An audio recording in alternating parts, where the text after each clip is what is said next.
آج کل پیسہ اور سکسیس اور بزنس یہی سب عام ہو گیا. ہر بندہ بولتا ہے یہ بزنس کرو, یہاں انویسٹمنٹ کرو, یہ کرو, وہ کرو. لوگ مجھے بول رہے ہوتے ہیں کہ you have so many opportunities, آپ جاب کے ساتھ گئیے, بزنس اسٹارٹ کرو, جب بزنس آپ کو گرو ہو جائے تو جاب چھوڑ دینا, ابھی نہیں چھوڑنا. آپ کیوں نہیں کر رہے ہو, آپ بیوقوف ہو, کب تک کارپوریٹ سلیو بن کے. اللہ کے بندو یہ بات کیوں نہیں سمجھتے ہو کہ اللہ نے جو چیز لکھ دی ہے وہ تمہیں مل کے رہے گا. اللہ نے اگر لکھ دیا کہ تمہیں 100 روپے ملنے ہیں تو خدا کی قسم دنیا کے بڑے سے بڑے بزنس مین ریچز بندے مل کے تمہیں اس 100 روپے سے زیادہ نہیں دے سکتے. اور دنیا کا بڑے سے بڑا بدماش چور چاہے بھی تو تم سے وہ 100 روپے نہیں چھین سکتا. ہمیں کیوں یہ بات سمجھ میں نہیں آتی ہے کہ ہم ایک جگہ سے ہم کام کر رہے ہو یا بزنس کر رہے ہو یا جاب کر رہے ہو تو ہمیں سیٹسفیکشن نہیں مل رہی ہوتی ہے. ہمیں 10 جگہ ہاتھ مار رہے ہوتے ہیں, ہمیں یہ کام کرنا ہے, ہمیں یہ کرنا ہے, ہمیں یہ انویسٹمنٹ کرنی ہے, جبکہ ملنا ان دی اینڈ آپ کو وہی ہے جو اللہ نے لکھا ہوا ہے. تو کیوں اپنے آپ کو تھکن میں ڈال رہے ہو, کیوں اپنے آپ کو مشین بنا رہے ہو, گھر والوں سے دور رکھ رہے ہو, کیوں؟ اللہ نے جو لکھ دیا ہے وہی ملے گا. تم چاہے 100 بزنس کر لو, ان دی اینڈ تمہارے پاس وہی بچنا ہے, وہی رہنا ہے جو اللہ نے نصیب میں لکھا ہوا ہے. ہم نے ایک تو پیسوں کو اتنا لائٹ لے لیا کہ ہم یہ چیز بھول گئے کہ ہمیں قیامت کے دن اللہ کو حساب بھی دینا ہے.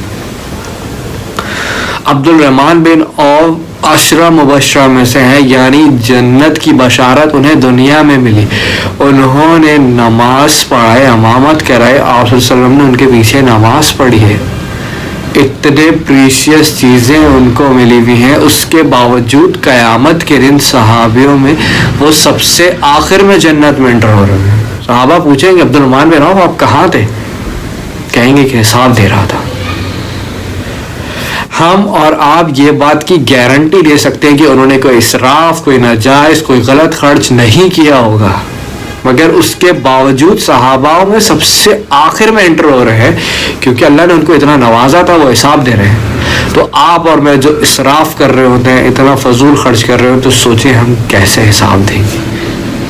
ہم نے پیسوں کو اتنا آسان سمجھ لیا ہے کہ کوئی نہیں, خیر ہے, آنے تو جتنا بھی آسان ہے. جسٹ امیجن کہ ہمیں حساب دینا ہے.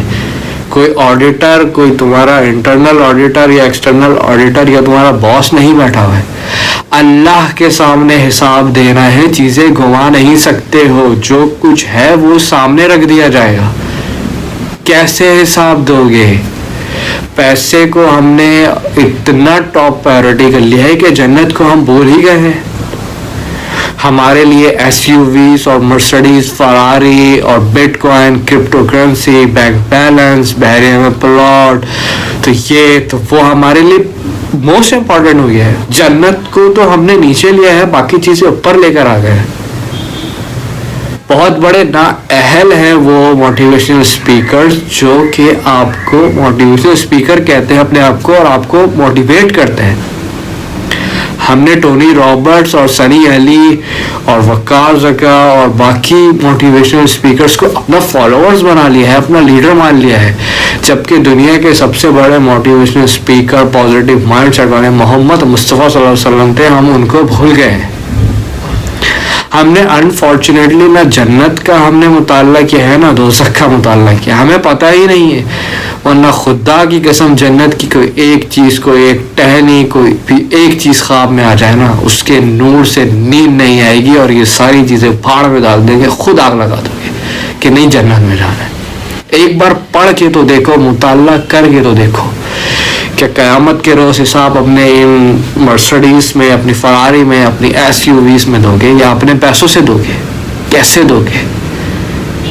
ایک بار سوچ کے تو دیکھو. ہمارے یہاں تو جو اسلامی باتیں بتاتا ہے اور جنت کے بارے میں بتا کے موٹیویٹ کرتا ہے, اسے تو موٹیویشنل اسپیکر ہی نہیں کہا جاتا, اسے تو باولا کہا جاتا ہے, اسے تو اسلامک اسکالر کہا جاتا ہے.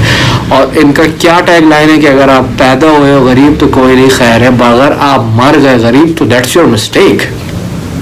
اللہ کے بندے اگر پیدا بھی کافر ہو گئے نا تو دیٹس ناٹ یور مسٹیک, مگر اگر مسلمان ہو کے بھی اللہ سے دوستی کرے بنا، اللہ سے لگاؤ لگائے بنا چلے گئے تو دس از یور مسٹیک، اور یہ بہت بڑا خسارہ ہے، خدا کی قسم بہت بڑا خسارہ ہے۔ ہمیں لگتا ہے کہ ہم آزاد ہیں، میرا جسم میری مرضی، میں جیسے چاہوں جیوں۔ ہم مرنے کے بعد آزاد ہیں اگر اللہ راضی ہے۔ اگر مر گئے ایمان کے ساتھ اور اللہ بھی راضی ہوگا تو خدا کی قسم پھر آزادی ہے۔ ابھی ہمیں آزادی نہیں ہے، ہم اس دنیا میں سلیف ہیں، ہم جیل میں ہیں، ہم مسافر خانے میں۔ اگر کسی کے رہنے جاتے ہو یا کسی قید میں ہوتے ہو تو اپنی مرضی سے ہوتے ہو یا جس کے یہاں ہوتے ہو اس کی مرضی سے جیتے ہو۔ تو یہ گھر نہیں ہے، یہ ایگزامینیشن ہال ہے، یہ قید خانہ ہے، یہ مسافر خانہ ہے۔ تو اللہ کی مرضی کے بنا رہ لو گے اور کامیابی پالو گے، یہ کیسے ہو سکتا ہے؟